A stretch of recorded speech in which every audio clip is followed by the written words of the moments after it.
Bapak Ibu, mari bersama-sama kita berdoa.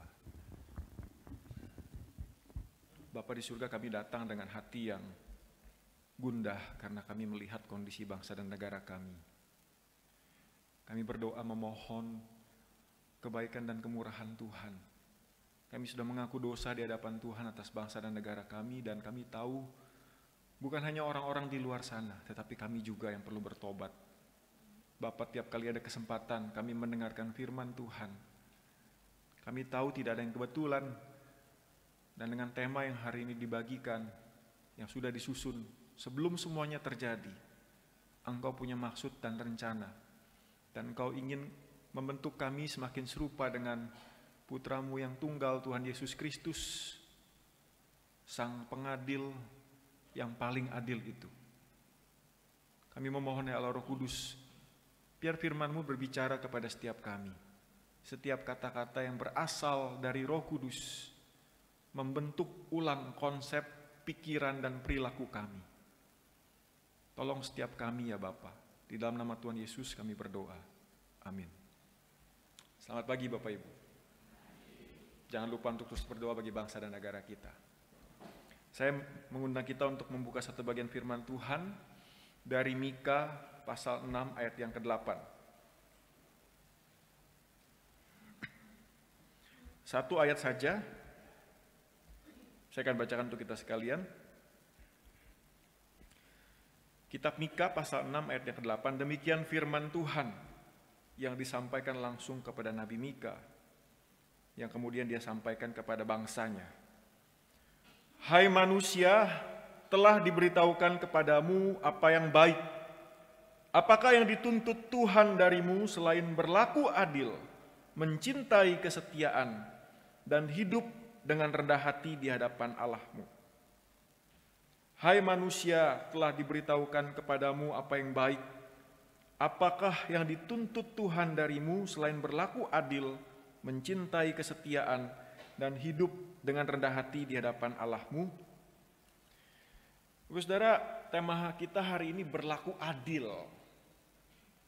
Kalau kita mau tanya, apa sih adil itu? Di dalam Alkitab kita banyak sekali mencatat tentang keadilan dan ketidakadilan, Bapak Ibu Saudara. Mulai dari yang paling sederhana, apakah keadilan itu kalau bukan didefinisikan dengan jelas adalah bentuknya seperti ini, Bapak Ibu Saudara. Mata ganti mata, gigi ganti gigi. Apakah itu adil? Adil gak Bapak Ibu? Kalau ini dilakukan, kita semua buta hari ini. Dan kita semua ompong. Gak usah tunggu nanti udah tua. Apakah itu adil? Dalam satu sisi, ini keadilan. Yang dituntut dan diharapkan dilakukan oleh setiap kita. Ini keadilan. Mata ganti mata, gigi ganti gigi, yang dikutip langsung oleh Tuhan Yesus dari beberapa kitab Pentatuk, 5 kitab pertama di dalam Alkitab Perjanjian Lama. Bapak Saudara, kita tahu belakangan terjadi peristiwa yang menegangkan di bangsa dan negara kita. Saudara, saya pakai ilustrasi yang saudara pasti langsung ngerti. Bagaimana kalau situasinya terjadi seperti ini, Bapak Ibu Saudara? Bapak Ibu adalah korban dari penabrakan ketika Bapak Ibu Saudara sedang jalan pagi atau sedang naik sepeda. Kalau Bapak Ibu adalah korban, kira-kira apa yang akan Bapak Ibu lakukan terhadap orang yang menabrak Bapak Ibu Saudara? Bapak Ibu Saudara, kita seringkali berpikir begini, kalau kita cuma lihat gambar ini ya, kita langsung berpikir bahwa yang naik sepeda itu korban. Mungkin sekali sebenarnya bukan sekedar dia jadi korban, tapi sang pengemudi mobil itu sedang dalam jalurnya dan tidak dalam kecepatan yang kencang. Tapi mungkin sekali peristiwanya kalau dibikin skenario, yang naik sepeda itu lagi terima handphone dan dia tidak lihat ada mobil yang ada di depannya. Bisa begitu juga ya. Kalau kita bikin skenario bisa macam-macam Bapak Ibu Saudara. Tapi seringkali yang kita lihat di depan mata, kita tidak tahu cerita keseluruhannya. Lalu kita melihat pihak yang lemah sebagai korban. Dan dari skenario saya ini, saya tidak bermaksud tidak berempati kepada salah seorang korban yang baru-baru ini kita dengarkan beritanya Bapak Ibu Saudara. Tapi dua-dua bisa jadi korban ketidakadilan, bukan? Ketika orang tanpa tahu lalu kemudian melempari mobil itu sampai hancur, bahkan dibakar. Lalu orang-orang berteriak, itu keadilan. Bapak Ibu Saudara, dari dua pihak yang mungkin bisa jadi korban, kebanyakan yang jadi korban akan berteriak, apa sebenarnya yang telah saya lakukan sampai saya harus terima ini semua? Kita hidup di dunia yang hakimnya, orang-orangnya tidak bisa secara sempurna berlaku adil. Setuju? Bukan cuma di Indonesia, Bapak Ibu. Bapak Ibu tinggal di Amerika sebagai minoritas, sama. Baik sebagai orang Amerika keturunan Afrika, baik mereka yang beragama Islam, sama diperlakukan tidak adil. Kita di sini minoritas, ya. Kita juga merasa diperlakukan tidak adil, iya. Selama hidup di dalam dunia, tanpa bermaksud menjadi apatis atau tidak berpengharapan, kita berhadapan dengan hakim yang tidak adil. Tidak ada hukum yang sempurna, Bapak Ibu. Selama itu adalah buatan manusia, tidak ada hukum yang sempurna. Tergantung dari sudut pandang mana saya sebagai penerima hukum. Apakah saya korbannya, apakah saya yang dibelanya. Nah Bapak Ibu Saudara, kalau kita mengalami hal ini, sekali lagi mengalami ketidakadilan, maka sudah pasti kita akan menuntut keadilan. Sama sekarang yang katanya orang-orang sedang menuntut keadilan, tetapi banyak ditunggangi oleh orang-orang yang tidak tahu keadilan, bahkan tidak peduli dengan keadilan.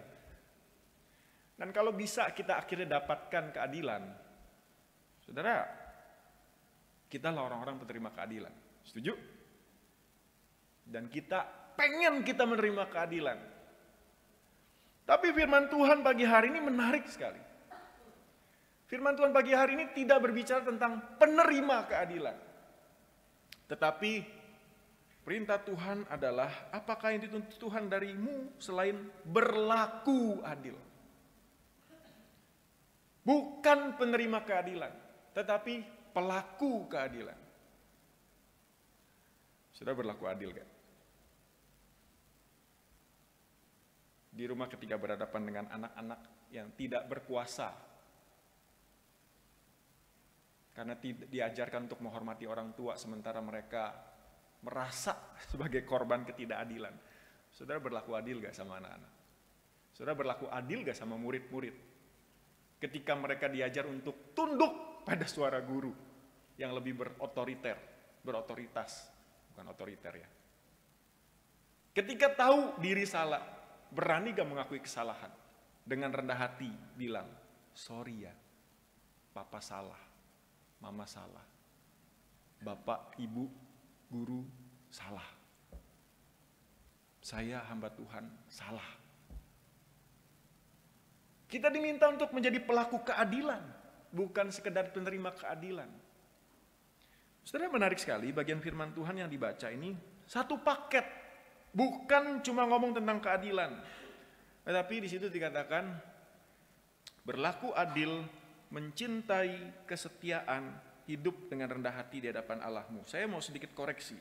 Bapak Saudara, ketika ngomong tentang mencintai kesetiaan, itu bahasa aslinya adalah mencintai kasih setia. Satu karakter yang menempel langsung pada Tuhan. Tapi nanti kita akan bahas lebih lanjut Bapak Saudara ya. Coba begini masalahnya, ketika orang tidak berlaku adil, sebenarnya, tadi saya bilang ini satu paket, maka sebenarnya dia tidak melakukan kasih setia. Ketika dia tidak melakukan keadilan, maka dia juga tidak bersikap rendah hati. Kok bisa? Ya bisa. Ketika kita tidak melakukan keadilan, berarti kan kita ada di posisi yang memegang kekuasaan atau menjadi hakim. Atas dasar apa kita menghakimi? Atas dasar belas kasihan? Belum tentu. Tergantung kepentingan. Ketika kita memikirkan membuat satu keputusan yang tidak adil, saudara, hakim kita yang paling agung adalah Allah yang maha adil. Lalu kita membuat keputusan berdasarkan pertimbangan kita sendiri, situasi, kepentingan orang banyak. Sementara Tuhan berkata tidak. Berarti kita melawan Tuhan. Kita tidak percaya kepada Tuhan. Kita percaya pada pikiran kita sendiri, menilai berbagai situasi dan pertimbangan. Lalu kita katakan, tidak Tuhan, saya yang benar. Maka kita berlaku sudah tidak adil dan sebenarnya kita tidak rendah hati, Bapak Ibu Saudara. Sekali lagi, ketika kita bisa memutuskan adil dan tidak adil, kita menempatkan diri sebagai hakim. Dan biasanya yang terjadi adalah keempat hal berikut yang tentu bisa dikembangkan, Bapak Ibu Saudara. Jangan main hakim sendiri. Kita bukan hakim yang paling benar, dan kita tidak bisa ambil tindakan sendiri masing-masing yang menurut kita benar. Yang kedua, apa standar kita waktu menghakimi? Saudara, di setiap negara punya peraturan tertulis dan juga ada aturan tidak tertulis. Ketika kita punya posisi untuk menghakimi, bahkan di rumah pun ada peraturan-peraturan yang tidak boleh dilanggar. Saudara, banyak anak-anak saat ini yang berani berkata kepada papanya atau mamanya ketika ditegur soal handphone. Saudara mengalami atau anak-anak saudara belum berani? Ini sudah jam berapa masih main handphone? Tapi papanya sambil ngomong itu, sambil pegang handphone dan main game. Saudara, standar apa yang kita pakai ketika menghakimi? Ketika kita berkata, pantas orang itu dijarah. Standar apa yang kita pakai untuk menghakimi? Apa motivasinya? Mencari kebenaran atau mendapatkan keuntungan pribadi? Lalu, untuk kepentingan apa atau siapa? Saudara, kita masuk ke dalam kitab Mika. Posisi sebagai orang pemegang kuasa itu sudah dicatat dari awal kitab Mika di pasal 2 ayat 1. Orang-orang yang punya posisi sebagai pemimpin, sebagai pemuka agama, sebagai nabi, sebagai imam, sebagai kepala bangsa.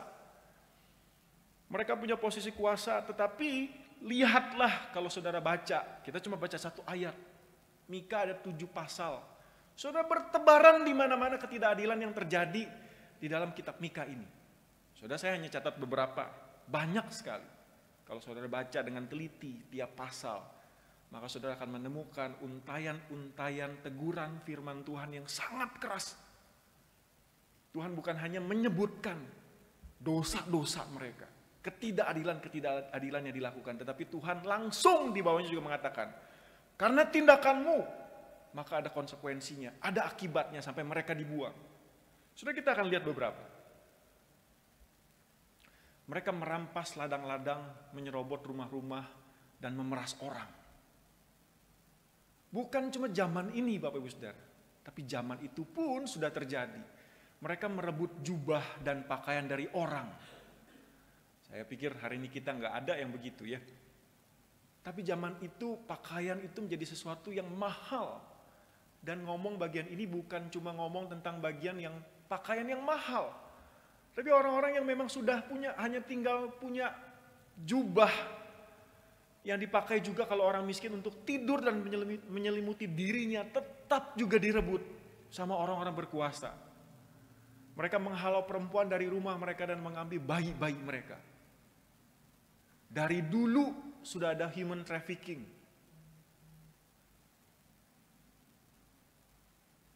Mencuri anak dan kemudian dijual. Membenci kebaikan dan mencintai kejahatan. Saudara, kalau kita lihat hari ini, apakah dunia kita lebih baik dibanding zaman dulu? Saya kok apatis, pesimis. Manusia tidak menjadi lebih baik, walaupun teknologi semakin maju. Tetapi makin lihai dalam berbuat jahat. Lalu juga mereka meminta suap, memutuskan hukum karena suap. Korupsi dari zaman dulu, bukan khas milik orang Indonesia atau orang-orang di Asia. Di Amerika pun terjadi. Di negara barat pun yang katanya sudah maju terjadi. Dan ribuan tahun yang lalu, sama juga terjadi. Memakai timbangan dan takaran yang curang. Saudara, kalau kita melihat zaman sekarang, zaman ini, ketidakadilan yang terjadi di zaman Mika, saya kira sama saja Bapak Ibu Saudara. Sama saja. Ketidakadilan terjadi di mana-mana dan semua orang melakukannya. Cuma bedanya mungkin skalanya beda-beda. Ketika kita ngomongin orang lain, apa yang kita omongin? Yang baik atau yang buruk banyakan? Lalu ketika kita setelah menilai orang lain, ngomongin orang lain, lalu kita ngomongin diri sendiri. Saudara, apakah kita pakai takaran yang sama? Kalau itu ditujukan kepada saya atau orang lain ngomongin saya, timbangannya sama gak?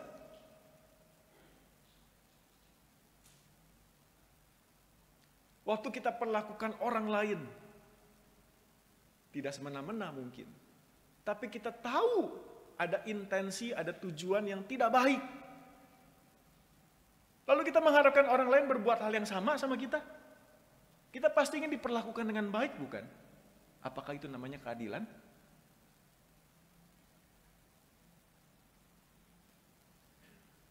Saya pikir berkaca dari hal ini kita semua perlu bertobat, Bapak Ibu Saudara. Saya bertanya-tanya sebenarnya apa ya yang membuat orang akhirnya tidak bisa melakukan keadilan? Banyak melakukan ketidakadilan. Apa akarnya Bapak Ibu Saudara? Kalau Bapak Ibu Saudara baca di dalam kitab Mika, dari awal Tuhan sudah menegur. Memang tidak disebutkan akar dari semua masalahnya, tapi Tuhan menegur langsung. Bahwa di Israel ada tempat-tempat pemujaan. Bahwa di Yehuda ada tiang-tiang berhala. Tuhan ingin mengatakan, karena kamu menyembah yang bukan Allah.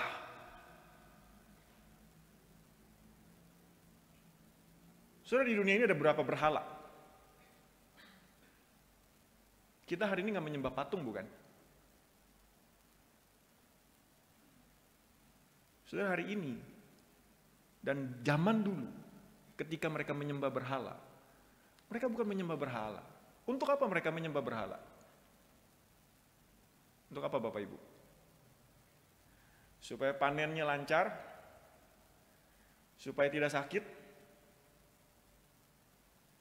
supaya banyak uang, supaya sukses, supaya karirnya naik. Sama gak seperti hari ini? Untuk apa mereka menyembah berhala? Untuk ini semua. Ujungnya ini semua. Untuk siapa Bapak Ibu Saudara? Untuk saya. Berhala itu cuma satu. Bukan patung. Berhala itu adalah berhala diri. Semua orang mau aman, semua orang mau nyaman, semua orang mau sukses, semua orang mau hidupnya terjamin. Diri saya mau menikmati itu semua. Jadi Tuhan Yesus bilang, kalau engkau mau ikut aku, sangkal diri, pikul salib. Sudah lihat sudah berapa jauh kita berjalan dari apa yang Tuhan inginkan dan tuntut dari kita. Saudara, seorang teolog, saya lupa namanya, dia berkata, diri kita ini adalah gudang berhala. Sampai nanti kita ketemu muka dengan Tuhan Yesus. Banyak berhala yang harus kita buang. Makanya tepatlah kata Yesus ketika dia mengatakan, kalau engkau mau mengikut aku, sangkal diri, pikul salib. Sehingga standar keadilan itu bukan diri kita, bukan kenyamanan kita, bukan keamanan kita. Semalam saya baru WhatsApp dengan seorang pemuda yang pernah saya bimbing waktu di Pluit. Dia bertanya dalam kegundahannya melihat bangsa dan negara, apa arti munafik? Bolehkah kita menghujat orang-orang yang kita pilih yang duduk di DPR? Orang pilihan kita, tapi sekarang kita hujat. Bukankah itu munafik katanya? Bukan berarti dia mau membela. Cuma dia susah hati. Sudah dalam percakapan di WhatsApp itu kemudian saya bilang begini, sekarang ini banyak anak muda, khususnya mereka yang punya uang, pergi keluar sekolah, balik gak Bapak Ibu? Saya pikir-pikir kalau saya punya kesempatan atau kita punya kesempatan. Sepupu saya udah bilang begini, sekali lagi terjadi peristiwa Mei 98, saya akan cabut ke Singapura, saya gak mau tinggal di Indonesia. Saudara, sebagai bangsa dan negara, apakah kita memikirkan itu? Gak pernah terpikir atau terbayang dalam pikiran sepupu saya tebak, bahwa dia lahir, minum air Indonesia, makan beras Indonesia, menikmati segala kelimpahan yang ada di Indonesia. Tapi mana pikirannya untuk bangsa dan negara Indonesia? Nggak ada Bapak Ibu. Saya marah dengar WhatsApp-nya. Tapi satu sisi saya juga gentar. Kalau saya ngalamin gimana? Melihat anak istri saya diperkosa.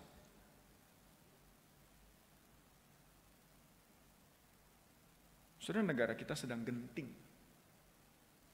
Tadi dalam doa pengakuan dosa, apakah kita masih bisa menjadi garam dan terang itu? Apakah kita masih terus memikirkan tentang diri saya, keamanan saya, kenyamanan saya, kesehatan saya, kekayaan saya? Hati-hati dengan berhala diri Bapak Ibu Saudara. Boro-boro kita memikirkan tentang keadilan. Saudara, saya nggak marah-marahin Bapak Ibu Saudara ya. Ini kegalauan saya. Tadi Lause Tegar bilang, hampir saya mau ngomong Lause Giring. Tadi Lause Tegar bilang, heran ya, temanya hari ini bisa ngomong tentang berlaku adil di tengah-tengah kondisi kita yang seperti sekarang ini. Saya juga nggak tahu kenapa. Tadi saya selama perjalanan saya jadi mikir, dari rumah saya di Karawaci. Tuhan mau ngomong apa ya? Kalau ngomong tentang keadilan, enggak ada keadilan di dunia. Kalau mau ngomong keadilan, Bapak Saudara maaf. Kalau komunis dijalankan seideal-idealnya, mereka lebih adil loh dari kita. Tidak ada orang yang lebih kaya. Semua orang membagikan semua harta miliknya, dibalikin ke negara, negara yang mengatur. Cuma resikonya negara korupsi kan. Tapi bukankah itu yang terjadi di Kisah Rasul 2:41-47? Diulangi lagi di Kisah Rasul 4. Tidak ada orang yang berkekurangan. Karena semua orang yang punya milik hartanya dijual, ditaruh di depan kaki rasul-rasul, dibagikan. Hari ini, saudara berani lakukan itu?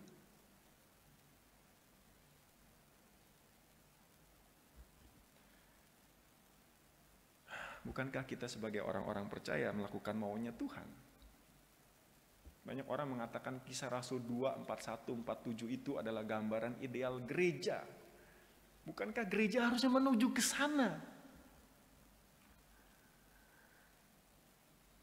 Saudara, saya tidak punya cukup banyak uang untuk dibagikan. Tapi saya rasa berat ketika saya punya kebutuhan yang walaupun masih bisa ditahan, berbagi dengan orang lain. Cuma masalahnya Bapak Ibu Saudara, berapa sih cukup itu? Kapan kita pernah cukup?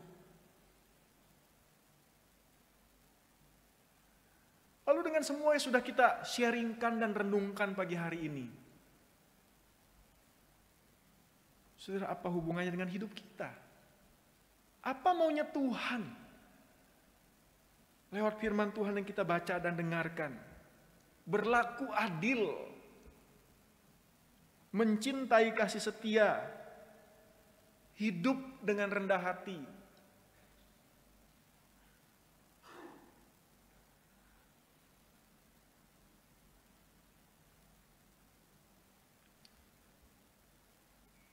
Saudara, Tuhan Yesus satu kali pernah mengalami ketidakadilan ketika dia diadili di depan imam besar, Hanas dan Kayafas. Ketika ditanya, dia jawab. Lalu ketika dia jawab, ada seorang prajurit bait Allah yang menampar mukanya. Tapi menarik perkataan Yesus, dia bilang begini, jikalau kataku itu salah, tunjukkanlah salahnya. Tapi jikalau kataku itu benar, mengapa engkau menampar aku? Saudara, ini suara keadilan dari mulut Tuhan sendiri. Hebat ya. Saudara, kalau kita ditampar di depan sidang, kita hatinya langsung ciut. Dan kita mungkin akan ngomong, iya Bapak yang benar, Bapak yang benar. Tapi disinilah terang keadilan dinyatakan oleh Yesus. Kalau aku benar, kenapa engkau menampar aku? Yesus nggak pakai marah-marah. Tuhan sendiri menerima ketidakadilan Bapak Ibu Saudara. Karena dia tahu di dalam dunia ini tidak adil. Tapi dia sendiri melakukan keadilan. So dari awal ketika manusia jatuh dalam dosa, kalau Tuhan mau adil, maka kita hari ini nggak ada Bapak Ibu Saudara. Adam dan Hawa hari itu juga, kalau Tuhan adil, harusnya mereka mati. Bener gak? Mata ganti mata, gigi ganti gigi. Tuhan udah kasih peringatan, jangan makan. Kalau kamu makan, kamu mati. Mati gak mereka? Setengah mati, cuma mati rohani. Tapi harusnya mati secara komplit. Kok tetap hidup? Tuhan gak adil dong. Setuju? Tuhan gak adil dong. Kenapa begitu banyak orang Kristen yang melakukan dosa tapi tetap hidup? Di mana keadilan Tuhan? Bukan cuma orang-orang di luar sana yang sedang melakukan penjarahan. Tapi kita juga. Saudara, Tuhan adil atau tidak adil? Apa solusi Tuhan? Untuk menebus, membayar hutang dosa kita. Dia menempuh jalan, menggenapkan keadilan itu di atas kayu salib. Saudara, bukankah ini penggenapan berlaku adil, mencintai kasih setia? Keadilan tanpa disertai kasih setia, itu akan menjadi vandalisme, kebrutalan, dingin.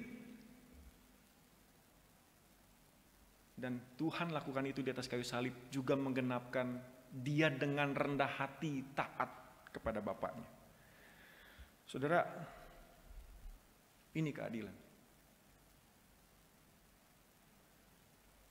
Jadi bagaimana kita bersikap adil terhadap sesama kita yang kita rasa tidak adil terhadap kita? Ini jawabannya. Ini ya, saya salah tunjuk ini. Ini jawabannya Bapak Ibu Saudara.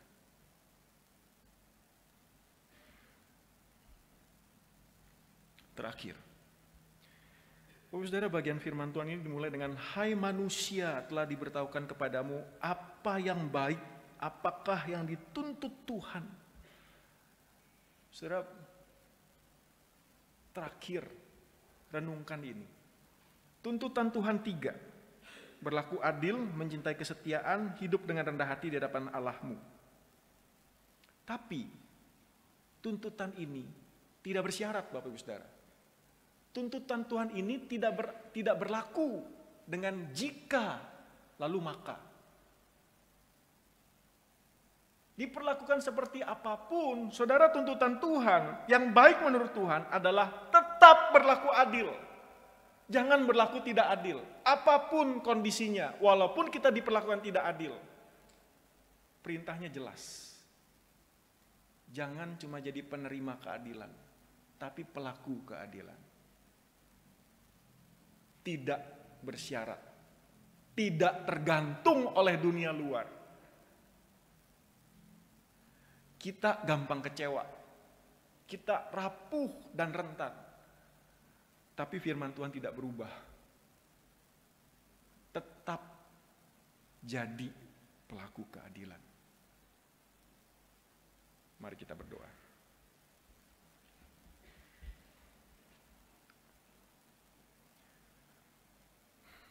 Bapa di surga, kami gentar Tuhan menghadapi situasi yang ada. Kami bersyukur firman Tuhan ditegaskan kembali. Tuhan tolong kami di dalam konteks pergumulan hidup kami masing-masing. Di antara kami mungkin ada yang menjadi korban ketidakadilan. Diperlakukan dengan tidak baik, direndahkan, dilecehkan, ditinggalkan, ditolak. Padahal kami tidak layak, tidak pantas untuk menerima perlakuan seperti itu. Bapa, berikan kami kekuatan untuk tidak terpengaruh dengan semuanya itu, walaupun kami bisa datang kepadamu dan berkata sakitnya hati kami, tapi biarlah firman Tuhan berbicara kepada kami, supaya kami tidak sama menjadi orang-orang yang berlaku tidak adil. Kami tetap menjadi pelaku keadilan. Dan kami yang ada di posisi bisa menjadi hakim terhadap keluarga kami, terhadap orang-orang yang bekerja pada kami, terhadap rekan-rekan pekerjaan kami, di dalam pelayanan kami, terhadap para siswa, mahasiswa. Tuhan tolong kami. Untuk setiap keputusan, pertimbangan yang kami pikirkan dan kami ambil, kami mempunyai standar firman Tuhan.